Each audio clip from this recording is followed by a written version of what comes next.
देखेंगे तो ये भी आपका केनरा बैंक पीओ 2009 में पूछा गया प्रश्न है। यानी लगातार ये आपका जितने भी प्रश्न हो रहे हैं ये टोटल 2009 के केनरा बैंक पीओ में पूछा गया प्रश्न है। तो इससे ये अनुमान लगा है कि जितने भी बैंक के एग्जाम होते हैं यानी क्लर्क बेस पर या पीओ बेस पर, उसमें आपका इस तरह के प्रश्न देखने को मिलते हैं। ठीक है, तो इस तरह के प्रश्न को करेंगे कैसे? तो इसमें आपका एक ये कि आपकी खुद की समझ एक होनी चाहिए। ठीक है, दूसरों के समझ से आपको ये नहीं करना, अपने समझ से खुद को करना है इसे।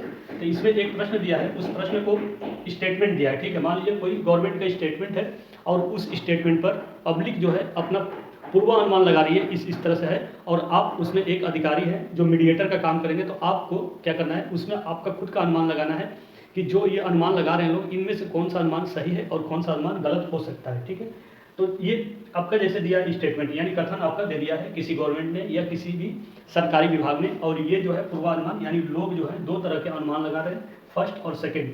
अब बीच में आपको जा करके क्या करना है, गवर्नमेंट की, क्योंकि आप गवर्नमेंट के लिए काम करते हैं, गवर्नमेंट के नौकर हैं, तो आप उसके लिए काम करेंगे तो आप जा करके इन दो अनुमानों में से एक को डिसीजन लेंगे कि इनमें से कौन सा अनुमान सही है जो हो सकता है। ठीक है, तो उसी तरह से इस प्रश्न को करेंगे। जैसे कथन में हमारा दिया हुआ है कि सरकार ने आतंकी हमलों के सभी पीड़ितों को मुआवजे की भारी पैकेज की घोषणा की है। ठीक है, कहीं पर मान लीजिए आतंकी हमला हुआ है, ठीक है, वहाँ पर क्या है, बहुत सारे लोगों को नुकसान हो गया है, तो उस नुकसान को या कि जान माल की खतरा हो चुका है, तो उसको भरपाई करने के लिए उस स्टेट के गवर्नमेंट सरकार ने क्या किया, मुआवजे की घोषणा की है।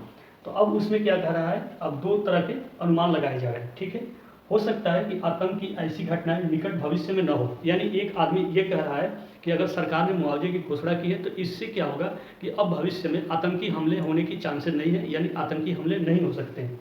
ठीक है, अब उसके बाद दूसरा जो व्यक्ति है वो कह रहा है कि यह मुआवजा नागरिकों के मन में वर्तमान सरकार के खिलाफ गुस्से के कम कर सकता है, गुस्से को कम कर सकता है। यानी दूसरा कह रहा है कि अगर मुआवजा मिल रहा है तो इससे क्या होगा कि जो नागरिक के बीच में गुस्सा है, उस गुस्से को उस मुआवजे की वजह से सरकार के लिए कम हो सकता है। तो अब आप ये थर्ड पर्सन आपको इन दोनों में से निर्णय लेना है कि कौन सा सही हो सकता है। तो देखिए, सबसे पहले इसमें तो यही प्रश्न था कि सरकार ने आतंकी हमलों के सभी पीड़ितों को मुआवजे की भारी पैकेज की घोषणा की है। ठीक है, आतंकी हमला हो गया, जान माल की खतरा हो गया वहाँ पर, अब वहाँ पर गवर्नमेंट ने क्या किया है, किसी तरह के मुआवजे की भारी मुआवजे की घोषणा की है।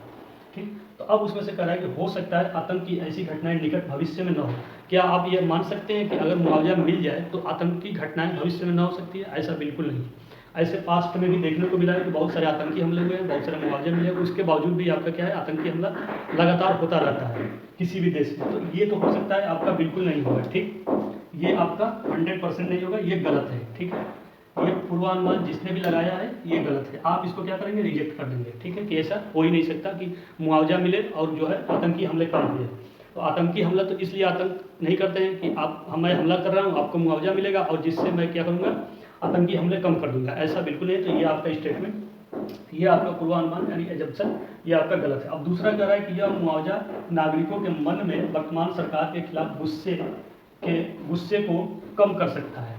ठीक है, गुस्से को कम कर सकता है, तो ये सत्य है। जहाँ भी देखिए किसी भी तरह के आतंकी हमले होते हैं, अगर वहाँ पर जान माल की खतरा होता है तो लोग ये डिमांड करते हैं, पब्लिक डिमांड करती है कि इसके बदले में कुछ ऐसा मुआवजा मिले जिससे कि जिस व्यक्ति के घर पर नुकसान हुआ है उसकी भरपाई हो सके और उससे कुछ ऐसी राहत मिल सके। तो जब भी गवर्नमेंट क्या करती है, नागरिकों के मुआवजा नागरिकों को देती है, यानी जिस नागरिकों की आवश्यकता होती है तो उसके प्रति लेकर के आम लोगों में गुस्सा कम हो जाता है, यानी आम लोगों के बीच ये चर्चाएं होने लगती है कि नुकसान हुआ लेकिन गवर्नमेंट ने उसकी भरपाई की है। ठीक है, तो अगर देखेंगे तो ये आपका सेकेंड वाला पूर्वानुमान एजम्पशन सही है। ठीक है, सेकेंड वाला क्या है आपका, सही है। ठीक है, कि यह मुआवजा नागरिकों के मन में वर्तमान सरकार के खिलाफ गुस्से को कम कर सकती है, यानी उस वक्त जो सरकार है अगर मुआवजे की घोषणा की है तो सिंपल सी बात है, लोगों के बीच में गुस्सा कम हो जाएगा। क्योंकि देखिए, आतंकी हमले किसी के हाथ में नहीं है, लेकिन अगर हो गया तो उसकी भरपाई कैसे की जाए, तो उस चीज़ को लेकर के ये स्टेट अगर एजम्पशन देखेंगे पूर्वानुमान तो सही है। ठीक है, तो इसी तरह से आपको निर्णय लेना है, यानी अपनी सोच को इसमें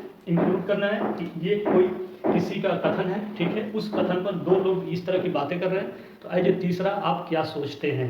तो अगर सोचेंगे तो ये दूसरा सही है। तो अगर इसमें चेक करेंगे तो ये फर्स्ट निहित है या कथन केवल पूर्वानुमान सेकंड निहित है, तो देखा जाए तो सेकंड आपका यानी बी सही है। ठीक है, बी सही है। ठीक, अभी इस शब्दों को कहीं यूज नहीं हुआ है, ठीक है, लेकिन एक दो क्वेश्चन में इस शब्दों का यूज किया गया है, तो उसमें भी शर्त के अनुसार, यानी क्या शर्त रही है कि उस शब्द को यूज करने के बाद भी सही हुआ है, तो उसका हमने पिछले वीडियो में आपको बताया है। और जब भी यूज होगा और सही होगा तो उसमें कुछ ऐसे शर्तें होंगी जिससे वो तब जा करके सही होगा, वरना जब भी ये शब्द रहेंगे पूर्वानुमान में तो वो पूर्वानुमान गलत हो जाएगा। ठीक है, तो चलिए नेक्स्ट क्वेश्चन में फिर से कैनरा बैंक पीओ में ही पूछा गया प्रश्न को देखते हैं कि वो उसमें किस तरह का प्रश्न है। जब भी इस तरह से प्रश्न है तो आप अपने थिंकिंग को अप्लाई कीजिए, जिससे कि